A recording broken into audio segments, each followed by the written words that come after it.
Well, hey there, Miss Chris Jones here. Welcome back to my channel. If you are a returning family member, if you're new, hope you stay a little while. Today I'm going to be discussing some beast mode winter fragrances, perfect for cuffing season, but they're really gonna send a message. I think that's like the identifier that I want to focus on, is that they are loud in terms of projection, they are loud in terms of sillage, and they're memorable. If you're trying to send a very unsettled message, some of these fragrances can help you do that. So without further ado, we'll walk right into this with Casablanca. This is gorgeous. This is one of my favorite out of the bunch. It's got caramel. It's a powdery, woody delight. It's just, this person has their life together. They have multiple streams of income. They're a real productive member of society. I just want to throw that out there. This is sophistication. This is wealth. This isn't rich girl. This is wealth. Enough said with that one. Next we have, okay, and disclaimer, this is not for everybody. This is oud for Glory. Pink pepper, we've got some bergamot, and we've got some jasmine here, but the oud is a bit more prominent. So if you're not an oudi fan, the opening might turn you off, but I just say play with it a little bit and, you know, just wait for the dry down, like 20-30 minutes. It's definitely gonna calm down. It does last a long time, and I feel like obviously because of that oud, it will last a while. However, oud is not for everybody. This is not blind buy safe, if you're asking. But I love it. But I like loud fragrances. So sample this if you're interested. But if you're trying to send a message, that's a great way to do it. It's got some sweetness. People liken that to Baccarat Rouge for some reason. I don't know about that one, but I guess the sweetness of the pink pepper and the jasmine, maybe? I don't know. Anywho, we've got La Yuqawam. This one I did not like upon initial spray. I literally had to wear it for like a week, just like every day. And sometimes certain fragrances, like they envelop after a while. I don't know why my nose operates that way, but once I got used to it, I guess, it just became as beautiful as everyone says. It just took some time for me to break through the patchouli, I think it was maybe, but stunning. It's vanilla. I've got notes here too, so I don't want to miss anything, but I don't go too deep in the specifics. And I'm kind of stalling actually, because I got this long list here, but boy, I can't find it on this list. I think I wrote too small. I got about 5 seconds before I let it go. Vanilla, jasmine, mandarin, grapefruit are some of the notes. And there's a smidgen of oud here, so sorry about that, guys. But it's just nice. It's the only way to describe it. A lot of people really love this, and I agree. It just took me a second, you know? So next we have, this is by Be Layered. This is Dark Temptation. It is inspired by Oud Bouquet from Lancome, and it's a very universal,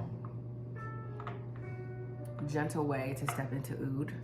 I don't think this is blind buy worthy either, if you don't at least kind of like oud. I don't think it's gentle enough for you to get over it, because I definitely pick up intense oud. Like the woodiness in the oud is noticeable, but it's gorgeous to me.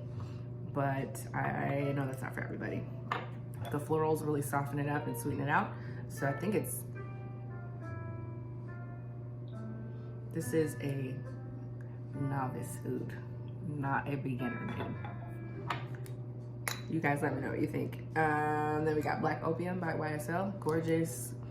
We got sweet floral. It's very much gourmand. It's got some coffee in here, and everything that we love about wintertime or the cold is bottled up in this fragrance, and I think it's to die for. Next, we have Twilly de Hermes, and I love it. It's got ginger, it's fruity, it's floral, it's got a little woodiness on the base, and I can never put this fragrance down. It's one of my, I would say my top 20 for sure. This is another sophisticated lady that has her life together. She might be rich. Is she wealthy? That's a possibility, but she's definitely rich girl vibes. So if that interests you, perhaps think about that one. But I think that can be worn all year round. I don't think it's specific to winter or cuffing season, but I definitely think it is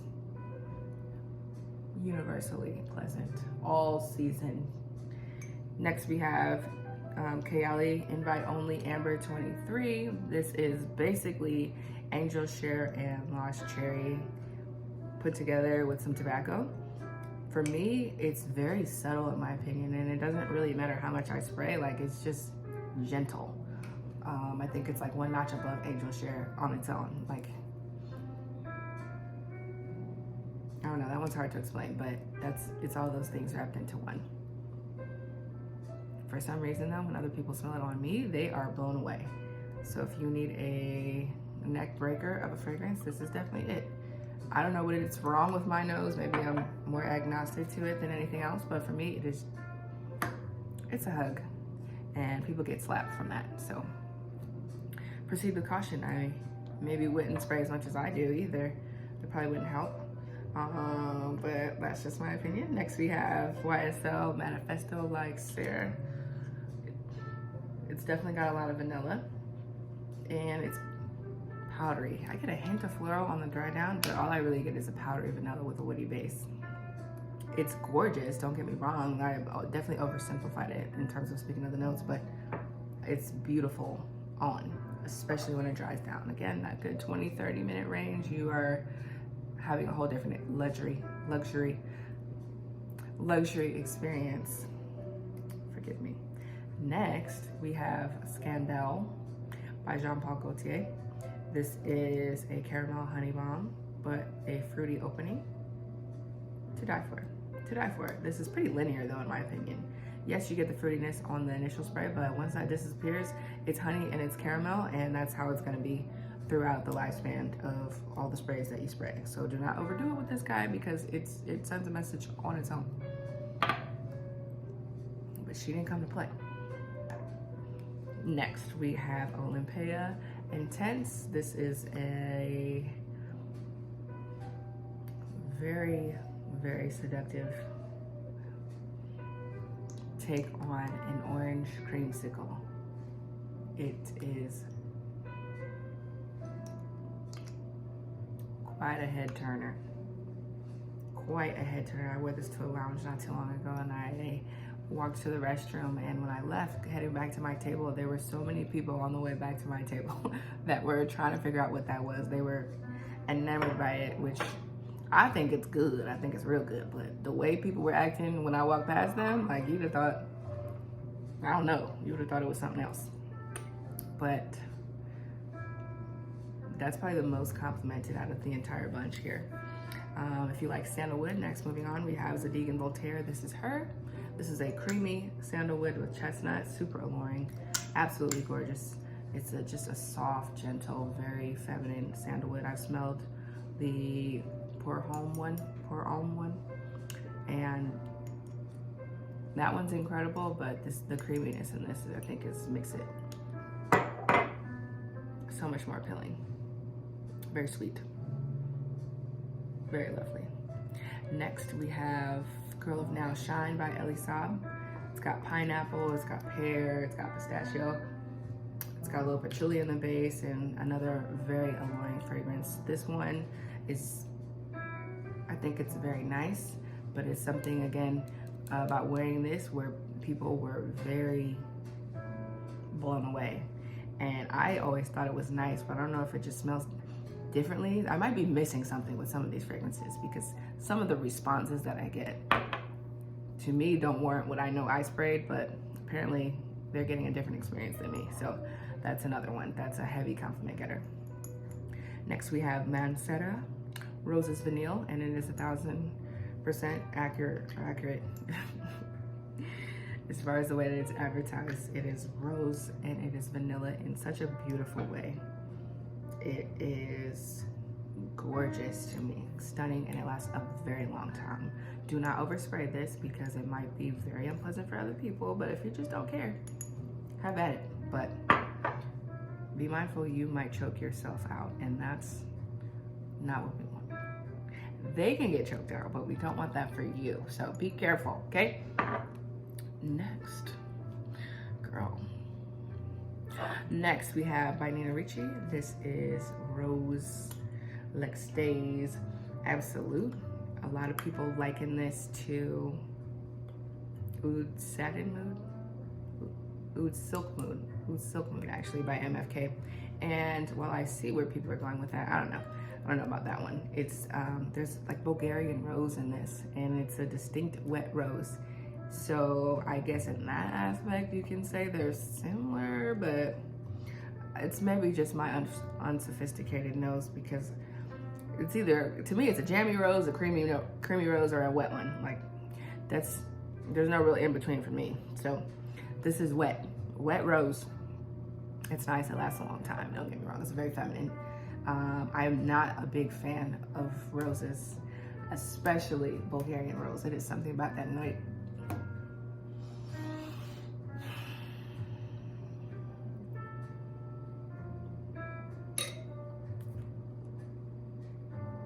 There's something about that note that really just, it kind of irritates me. I'm not gonna lie about it, but that's nice. You can't hate on it if it's good, even though I don't like that rose. I do like that fragrance.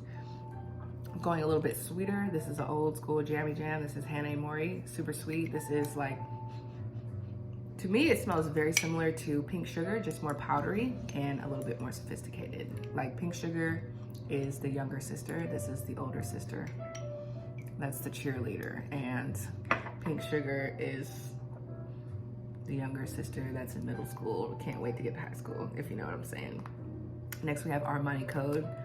This is Cashmere. This is sexy. This is a hug of a fragrance that you would love to be around, especially in the wintertime. Next, we have Florence. Florence by Swiss Arabian. Similar to Casablanca in some ways, but she's her own person. A little bit sweeter in my opinion, but this is another very sophisticated woman that is going places in life. She has her shit together. Ooh. She has her stuff together. Forgive me. Next we have Jean-Paul Gaultier. This is Classique Intense Essence. There's a lot of names for this, but either way, like, this is the body that I aspire for. So I'm hoping that the 2 calories that I'm running on per day are gonna be worth it if this is what all that was for. But anyways, this is really lovely. It's got ginger. It kind of gives you Twilly vibes, I'm not gonna lie, but there's some mandarin in here and woodiness on the base that just makes it just like a spicy, gorgeous, sophisticated. And I'm not gonna lie, when I first got this YSL Libre Intense, to me, these smelled the exact same. The dry down is a little bit different. Just, you get more lavender here, but also stunning. And last but not least, my loves, thanks for hanging in there. We have Just Jack 1691 Scarlet Jazz. This is a much more gentle take on Jasmine Rouge by Tom Ford. It is a lot more powdery, but heavy on the jasmine. That's all I get is jasmine and powder, but it's gorgeous. Doesn't last that long, but well worth it in my opinion to still grab at and re-up as needed, honey. So forgive me, I know it's been a while. You let me know if you've tried any of these. Again, I appreciate you for sticking with me because we had quite a few fragrances. All right, guys, let me know what you think down below. Until next time, toodaloo.